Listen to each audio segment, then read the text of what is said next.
أشهد أن لا إله إلا الله أستغفر الله نسألك الجنة ونعوذ بك من النار أشهد أن لا إله إلا الله أستغفر الله نسألك الجنة ونعوذ بك من النار أشهد أن لا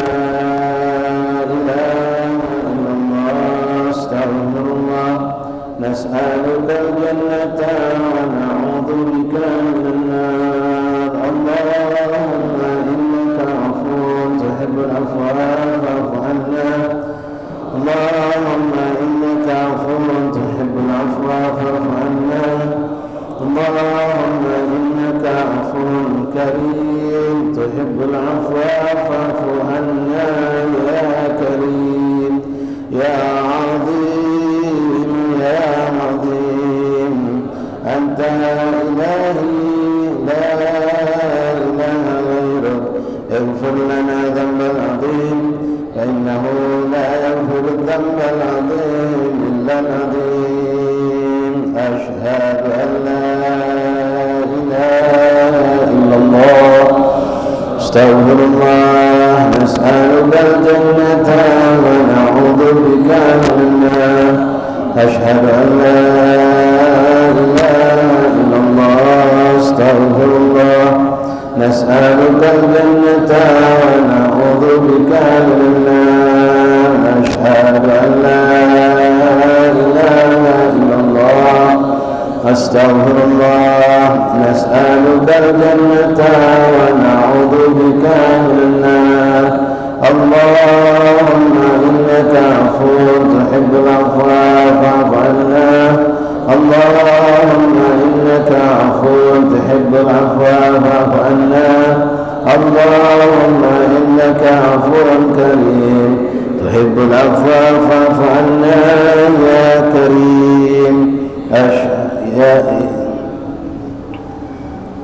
أشهد أن لا إله إلا الله استغفر الله نسألك الجنة ونعوذ بك من النار أشهد أن لا إله إلا الله استغفر الله نسألك الجنة ونعوذ بك من النار اللهم إنك عفو تحب العفو فاعف عنا اللهم إنك عفو تحب العفو فاعف عنا اللهم إنك عفو كريم تحب العفو فاعف عنا يا كريم يا عظيم يا عظيم أنت إلهي لا إله غيرك اغفر لنا ذنب العظيم فإنه لا يغفر الذنب العظيم إلا العظيم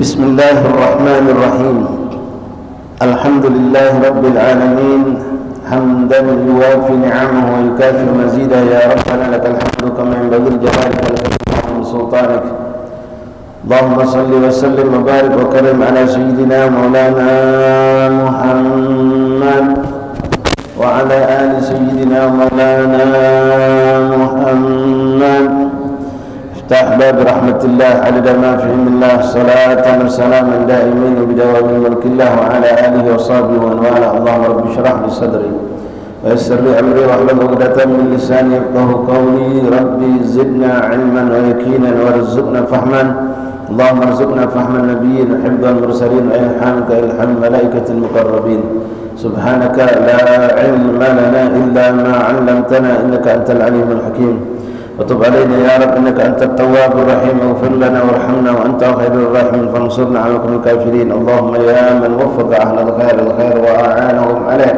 بإذن اللهم للخير وإنا عليه اللهم إنا نسألك العصمة بالحركات والسكنات والكلمات والإرادات والخطرات وفقنا على ذلك فيما تحب وترضى برحمتك يا أرحم الراحمين اللهم هذا منك بك وإليك ولا حول ولا قوة إلا بك وصلى الله على سيدنا محمد النبي الأمي آله وصحبه وسلم الحمد لله رب العالمين Ma'asyarul habaib, ma'asyarul ikhwan, hadirin jamaah majlis Rabu petang ba'dal asar bulan Ramadan di Masjid Al-Haddad rahimani rahimakumullah. Assalamualaikum warahmatullahi wabarakatuh. Alhamdulillah, alhamdulillah, alhamdulillah, lakal hamdu syukra ya Rabb. Alhamdulillah, terima kasih ya Allah. Kita bersyukur kepada Allah Subhanahu wa taala, ikhwani, yang terus menerus tak berhenti-henti memberikan kita nikmat besar, nikmat Islam, nikmat iman, nikmat sehat walafiat, nikmat kelapangan waktu, nikmat ketenangan, kenyamanan dalam kehidupan kita, jauh dari bala dan musibah. Allah berikan bermacam fasilitas kehidupan yang memudahkan urusan-urusan kita, urusan dunia, urusan akhirat, dan yang terpenting nikmat yang Allah berikan untuk kita saat ini dan telah kita rasakan dari hari kemarin, dan kita minta tambah kepada Allah untuk hari ini dan seterusnya adalah nikmat taufik dan inayah dari Allah Subhanahu wa taala. Karena tanpa taufik dari Allah, maka kita tidak dapat melakukan ketaatan. Kita tidak akan mampu untuk istiqamah, jangankan dengan amal perbuatan yang besar, dengan perbuatan amal yang ringan, yang kecil pun seorang tidak akan mampu untuk melakukannya, apalagi untuk istiqamah. Alhamdulillah, dengan taufik dan inayah dari Allah Subhanahu wa taala, setelah Allah berikan hidayah kepada kita pun mampu melaksanakan ketaatan, dan kita butuh lebih banyak darimu ya Allah untuk di hari-hari terakhir ini, ikhwan, agar kita tidak menjadi kelompok orang-orang yang lalai. Karena kebanyakan kita umat Islam ini di mana baik sudah mendekati Ramadan habis, bukan tambah kita dekat kepada Allah, bukan semakin kita mendekatkan diri tagarub kepada Allah seperti yang dilakukan dan diajarkan Rasulullah, tapi justru kita mundur jauh, bahkan ada yang lepas dari ada lingkungan yang penuh berkah dari cucuran rahmat Allah. Disibukkan dengan menyambut hari lebaran, min 3, min 4 sudah sibuk kita dengan ngurusi lebaran, sampai tidak sedikit di antara kita tidak sempat ngejus Quran. Biasa dapat sejus setengah, ini sejus dah terhabis, bahkan ada yang dah sampai setengah jus, bahkan ada yang benar-benar sudah lepas. Ikhwan rahmatullah, perlu kami sampaikan juga bagi ikhwan yang alhamdulillah sudah hatam mungkin dalam hari-hari ini, jangan stop setelah hatam Quran. Quran itu ya, rahil murtasil, begitu selesai nyambung lagi, kata Rasulullah, selesai nyambung lagi, itu sunnah. Makanya kalau antum perhatikan, kita hataman Quran itu selesai minal jinnati wan nas, tidak langsung sadaqallah, langsung doa, tidak, tapi dibikin oleh salaf. Selesai minal jinnati wan nas, an-nas terakhir surah dalam Al-Quran selesai, kita langsung nyambung suratul Fatihah selesai, langsung nyambung alif lam mim, ngambil 5 ayat. Ini menunjukkan suruh kita nyambung, dan memang itu ada hadisnya Rasulullah juga kita rahil murtasil istilahnya, setelah selesai disambung ke lagi. Masyaallah.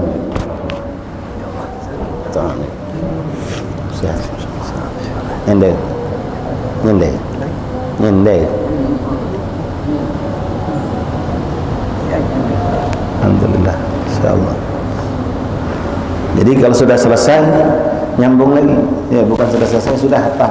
Apalagi di hari-hari yang terakhir ini, hatam pas malam 27, 26, caknya rasanya tanggung gitu. Nak ngejar hatam lagi ke selesai 3-4 lagi tak kado gitu. Selesai tak ngaji kita. Padahal Allah ikhwan, Al-Quran itu kita baca sepanjang hidup, dan untuk Ramadan apalagi lipat ganda pahala itu jangan sampai lepas. Begitu selesai hatam antum di hari kedua, misalnya atau kedua, 3 nih hatam, walaupun sudah pacak kita baca, tak bakal hatam sampai selesai Ramadan. Allah tak nyuruh selesai hatam Ramadan selesai baca Quran, kita disuruh melanjutkan Al-Quran. Tapi yang perlu kita rebut di sini ikhwan, peluang kesempatan mudha'afatul ajr, lipat ganda pahala ini tidak bakal kita dapatkan. Jadi kesempatan walaupun kita pacak baca dari hari ini aku hatam, nak nyambung tinggal 6 hari lagi, paling capek 6 juz, tidak apa-apa, karena 6 juz ini pahalanya akan lebih dahsyat, lebih hebat dibandingkan di luar Ramadan. Teruskan sampai ketemu lebaran, habis lebaran lanjut lagi kita baca Quran, jangan berhenti, terus baca Quran. Ikhwan rahimakumullah, mari kita mengingatkan diri saya, mengingatkan diri sendiri dan kita semua. Kita berharap, kita minta sama Allah, mudah-mudahan 23 hari yang kita lewati dan tinggal sedikit lagi, beberapa jam lagi ini, semua amal ibadah kita dari awal Ramadan sampai hari ini diterima oleh Allah, menjadi amal yang makbul, bahkan termasuk lintasan-lintasan niat-niat solehah yang tak tercapai, tak tergawi, tak sempat kita lakukan, menjadi amal yang makbul di sisi Allah Subhanahu wa taala. Dan semua kekurangan, kehilapan yang terjadi pada kita sepanjang bulan Ramadan dimaafkan di maafkan dan diampunkan oleh Allah Subhanahu wa taala, dan kita memohon kepada Allah dengan berkat keagungan baginda Rasulullah, dengan berkah keagungan Al-Qur'anul Karim, dengan keberkahan keagungan syahrul Ramadan, ya Rabb zid alaina wa la tanqusna, tambahkan ya Allah taufik dan inayah untuk kami semua agar kami tetap istiqamah bahkan bertambah kuat ibadah di hari terakhir daripada bulan Ramadan ini. Ya Allah, jangan sampai justru kami sebaliknya malah mundur dan lemah dalam ibadah. Ya gulus salab dalam qasidah yang sering dibawakan di hari Quran, di musala-musala habaib, termasuk kami juga di pesantren membawakan qasidah ini. Kalau sudah Quran itu kita ada tambahan qasidah, dibaca qasidah yang sifatnya syair dan nasihat, juga munajat di dalamnya. Situ dikatakan idzal ishruna min ramadhan wallat fabadir bitilawati wal qiyami. Itu matlaknya layalil ghadri udi fi saudi sallallahu ala miskil khitami idzal ishruna min ramadhan wallat. Kalau sudah, ini kata ulama kita, kata salaf kita, kata orang-orang saleh dahulu, idzal ishruna min ramadhan wallat, kalau sudah 20 hari dari Ramadan lewat, artinya masuk Quran, masuk 10 terakhir, fabadir bitilawah, maka tambahkan, segerakan bacaan Quranmu, tambahkan lagi. Bukan malah tambahkan lagi, banyakkan lagi. Kalau biasa kita 1 sampai 2 cuma sejuz, ini targetkan sejuz setengah sampai 2 juz sehari, bahkan kalau bisa lebih dari itu. Tapi bacaan dengan kualitas yang baik, bukan cuma ngejar kuantitasnya. Fabadir bitilati wal qiyam, dan juga untuk bangun, untuk solat, itu juga kita tambahkan. Ibadah sunnah kita dalam ibadah pun kita tambahkan, bukan malah kita mengurangi. Ditambahkan secara jumlah, begitupun secara kualitas ibadah kita. Nah, mudah-mudahan ikhwan rahmatullah, Allah berikan kita insyaallah taufik dan inayah, karena seakan-akan sudah menjadi adat kebanyakan umat Islam ini, kalau sudah masuk hari-hari terakhir menjelang lebaran, justru kita kena dalam ibadah. Kalau sebab itu suatu yang positif, labas, nikmat. Misalnya ada orang disibukkan sedang dia membagikan zakat, misal sibuk ngatur zakat, bagi ke zakat, dititip uang zakat, ngantar ke sana ngantar sini, itu ibadah yang luar biasa, bahkan lebih abdul daripada itikaf berapa tahun, 10 tahun di masjid, kata Rasulullah. Menyampaikan hajat seorang muslim itu, apalagi kita tahu ini yang di tangan kita ini punya fuqara masakin, kalau yang mereka ini harus disampaikan titipan uang ini, yang mana mereka membutuhkan dan menanti duit ini. Kita tak sempat itikaf, kita tak sempat baca Quran banyak, ngurusi ngantarkan dari rumah ke rumah, ngisi pulang, ngantarkan hajat uang untuk menyampaikan hajat saudaranya. Itu lebih afdal pahalanya dari buat dia ketimbang dia itikaf setahun di masjid. Dalam hadis lain Rasul mengatakan fi masjid hada syahrain fi masjid, lebih afdal pada 2 bulan itikaf di masjidku, kata Rasulullah. Kita diberikan Allah menjadi orang yang bermanfaat. Di saat orang butuh, kita bisa menjadi wasilah mereka. Seperti itu cantik. Tapi kebanyakan kita ni dah, kita 3-4 hari sebelum Ramadan disibuk ke belanja.